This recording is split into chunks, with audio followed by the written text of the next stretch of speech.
One thing that I want to say is that I'm a big fan of reductionism nowadays, which is to say that it's much better to have fewer layers in each layer is doing something really cool than just stacking layers and layers and layers. I mean, there are times where to make one layer, you need to stack a bunch of things. By layer, I mean track. Like to make one sort of concept, you might need a few things going on to help it. But in general, if you can just keep things kind of like less explosive, you get more out of it. So anyways, I want to get this piano part. So see if this is why don't I hear anything? Oh, it's probably because there's nothing loaded in here. All right, so let's open up the Keyscape library, acoustic pianos, and wrong thing. I need to find the patch. Here we go. Let's try Unreal Smash real quick. I want to load in a different piano sample.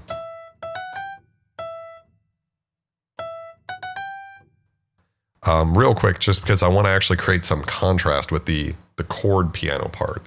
And we'll do some stuff to make it really different sounding, but just to figure out what I'm doing. Anyways, so let's see how this is.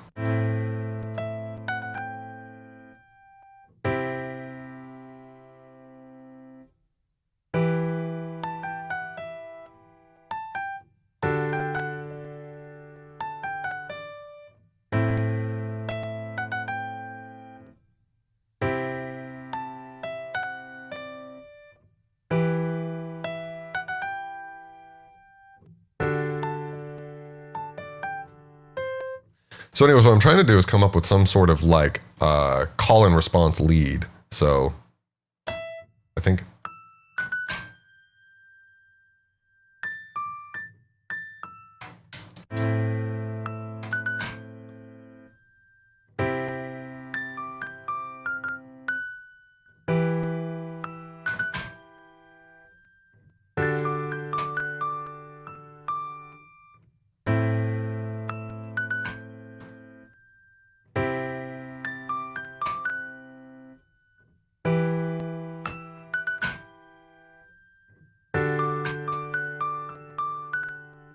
something like that.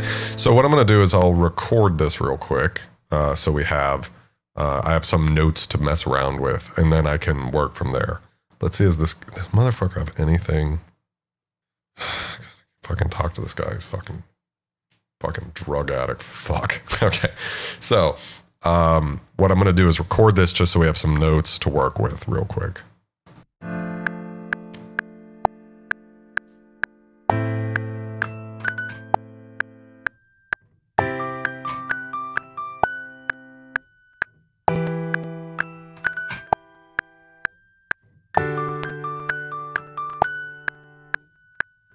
All right, so that's not even probably the world's best piano playing or anything. But what I now have is something that I can really kind of control what's going on. One thing I'll do is preserve PDC delayed monitoring and recorded items. What that does is it tells the track not to adjust for latency. So since I'm playing and my perception is including the latency, if I adjust the latency afterwards, it'll sound like I played everything a little too quick. So now we can open this up and we can... I'm curious about how much I'm going to want to quantize this. Probably a lot. So let's hear it sounds with it. Right, so that's way out. Right. So anyways, we'll quantize this all for now, and I think I probably have to anyways, just because this song is so tight that if the quantizing isn't like perfect, it's going to suck. We're starting to get some latency pops, so I'm going to open up the performance meter here real quick, and you guys can see we can real-time CPUs up here. So one thing we can do is just when we're not recording, it should drop back down. Yeah, there we go. It's Control-Alt-P for me, but one thing this is useful for is actually to see what's hogging your CPU. So obviously Omnisphere is really grabbing the talk over mic. My monitoring effects, which should be disabled, right? Ah, no, they're not. So this is a slightly skewed perception. Wow, that changed a lot. Sorry, but that's just, had that on, so I got to fix that immediately. So anyways, what we'll do is, yeah. So they're fully quantized now, which is cool. Now, I don't think this is actually I love this, but we might use something else for the rest of it. So now I just picked this patch, but I actually want to get something that's really sounds, maybe it's this patch, but it's probably not this patch. It's probably something else.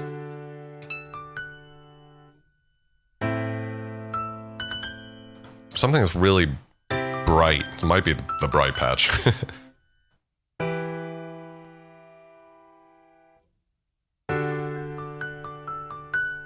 Oh, it might be this one.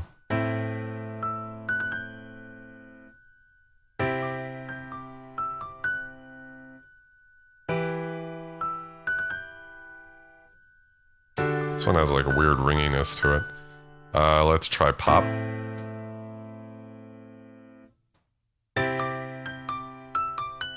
This one sounds pretty good. What I'm trying to get is some amount of strong mid-range before I even start fucking with this. Try hard.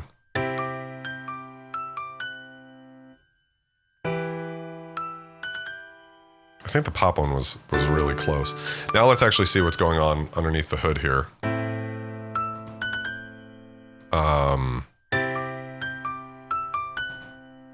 There's some EQ. It's going through a compressor. It's got the tape slammer. Does it have... And the aux returns all the way down.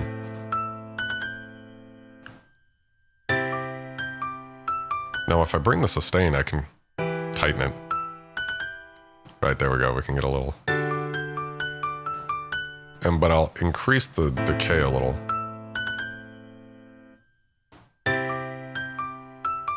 Oh, interesting, there's a filter on this. What's this doing? It is actually filtering it? Oh, yeah, that's interesting. It's like kind of decluttering some of the high end.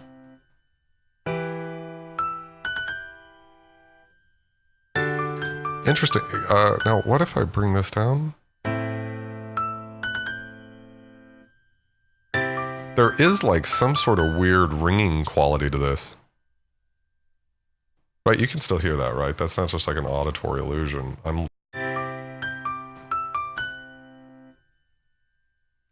I hear a ringing, so what the hell could that possibly be? There's an EQ. Oh, that could be the compressors just bringing up so much. It's a 10-to-1, plenty of sustain, plenty of release. It could just be that. Let's see if this changes.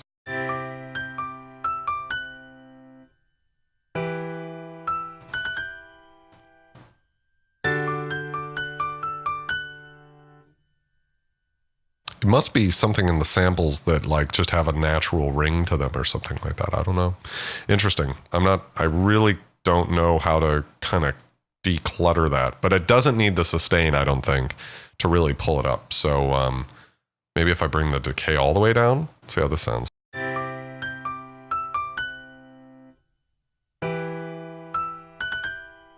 Seems to help. And the filter helps a bit. The resonance is all the way off, so what I can do is I can just try to... Interesting, now that I hear it, I can hear the filter working, but before I didn't really notice it. So I guess maybe that's what the filter's there for, is the uber hard, like maybe there's some recording of some microphones that are picking up some resonance in the samples or whatever.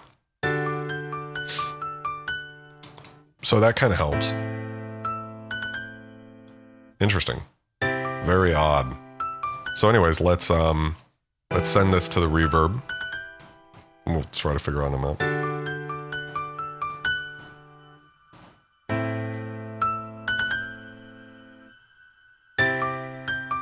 Probably not too much is perfect.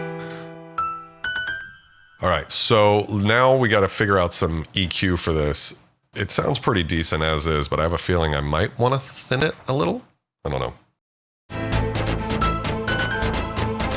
Well, maybe not.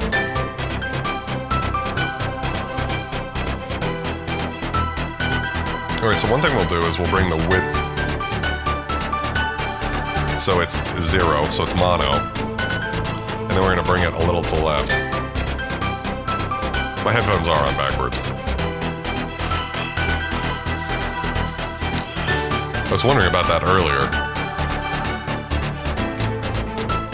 And the reason I want it left is because I want to have it talking to another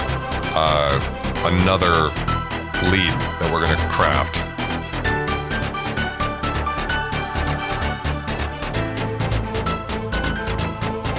So I'm getting it really quiet, just like I did before, and I'm going to use the EQ to bring forward what frequencies are important. And you can see that there's not actually almost much at all going on down below. So what I want to do is get above these fundamental frequencies and boost those.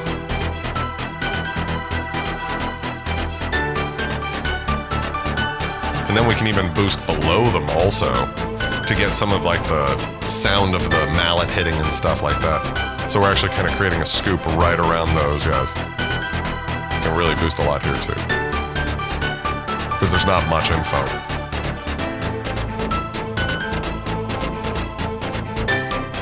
And let's of course add a 10K on here. High shelf. We can really, yeah, here we go.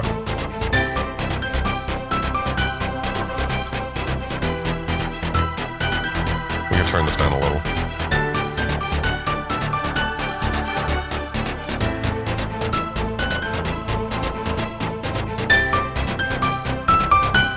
We got a really annoying mid-range frequency. It's probably this frequency.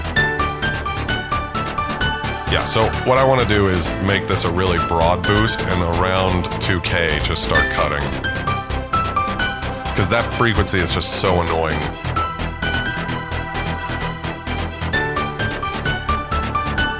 Yeah, it's weird that that's worthwhile. Sounds pretty good.